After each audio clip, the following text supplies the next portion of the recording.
In this video, I'm going to take you through some simple ways to learn key signatures. The concept can be overwhelming and confusing, but it doesn't have to be. It's a common area where I see students get stuck, and I want to make sure that you can understand so that you can be a great musician and so that you can practice as effectively and efficiently as possible. So in this video, I'm going to take you through what key signatures are, why they're important, how to figure out the key signatures, and I'm going to give you some ways to practice. So for starters, a key signature is essentially a pattern of sharps or flats that you're going to play throughout the entirety of a piece. You'll see a key signature written at the beginning of a piece by your clef symbol. It looks like this. And when you see that pattern of sharps or flats written in the beginning as a key signature, it means that you're going to play those notes sharp or flat for the entire piece. So if I have an F sharp written in my key signature, that means that all of the Fs in the piece are going to be sharped, unless there's a symbol right next to the F in a measure that tells me otherwise. It's really important to become familiar with key signatures because as you get into playing music that's beyond the very beginning level, you're going to start to see these different key signatures. If you struggle to read key signatures or if you struggle to play in different key signatures, it's really going to be a barrier that keeps you from playing a lot of the music that you might want to play. I'm going to tell you a little bit about why key signatures are important. So in Western harmony, you know the feel of a key signature, even if you're not sure what a key signature is, or even if you don't know what a key signature is. Because the way that music is written in the Western world is that every piece has a tonal center or a key that's going to feel like its home base. If I take the piece Mary Had a Little Lamb, you have an idea of how that's going to sound, and there are patterns that we can predict even if we don't know that we can predict them. So let me play Mary Had a Little Lamb the regular way.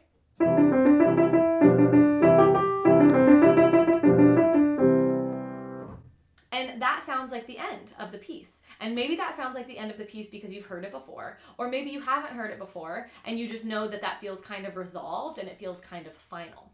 That's because I ended this piece in the home base or in the key signature that I began the piece in. Okay, it has a similar tonal center throughout the piece. Now, listen to me play Mary Had a Little Lamb again, and I'm going to do something totally different.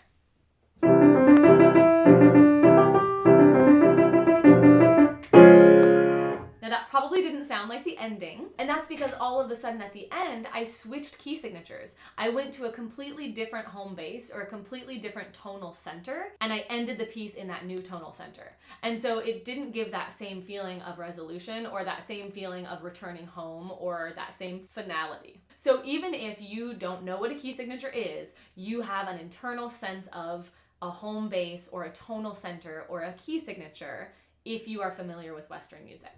Now, when I look at the pattern of sharps or flats that's written in my key signature, I can use that pattern of sharps or flats to tell me what key I'm in. So for example, the key of C major has no sharps and no flats. So when I'm playing in the key of C major, I know that if I start on a C and I play all the notes up until the next C and I don't use any sharps or flats, that is the key of C major. And that's also my C major scale. But it's important to look at the pattern of sharps and flats and to be able to know what key you are in, because that key is going to be your tonal center or your home base. So we're going to start by talking about the order of sharps and the order of flats. Because the nice thing about the sharps and flats that you see in these key signatures is that they always appear in the same order. And one thing that I really commonly see with students, if a piece comes up that has sharps in the key signature, they spend so much time looking at which lines and spaces the sharps are on and trying to figure out exactly what the sharps are. But you don't even need to do that because the sharps and the flats appear in the same order.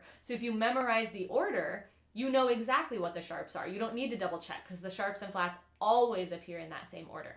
So the order of sharps is F, C, G, D, A, E, B. And there's a funny little acronym that I use, fat cats go down alleys eating birds. And that will help you remember the order of sharps. Anytime you see a sharp key signature, if there's one sharp, it's an F. If there's two sharps, it's an F and a C. If there's three sharps, it's an F, a C, and a G. If there's four sharps, it's F, C, G, D. And so on and so forth, because the sharps will always follow that order.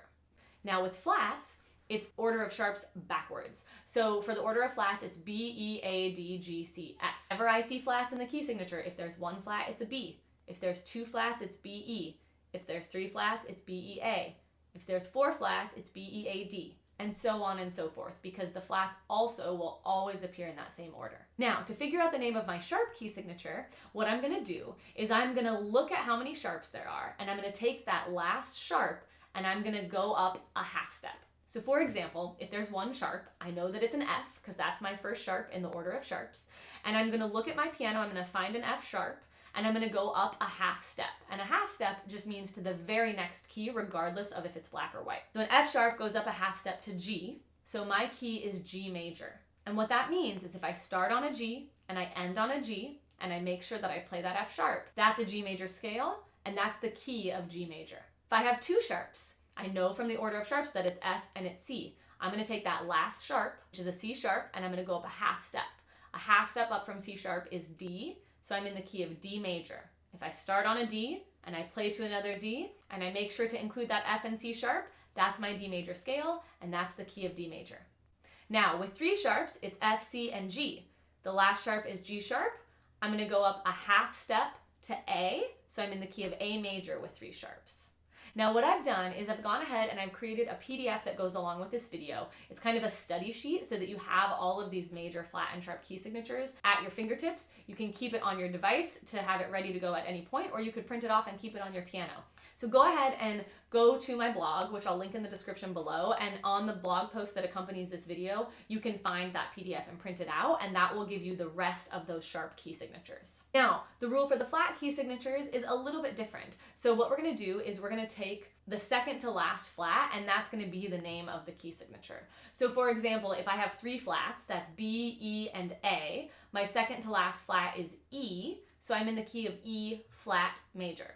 Now notice that I said flat in the name, and that's because the E is flat in the key signature.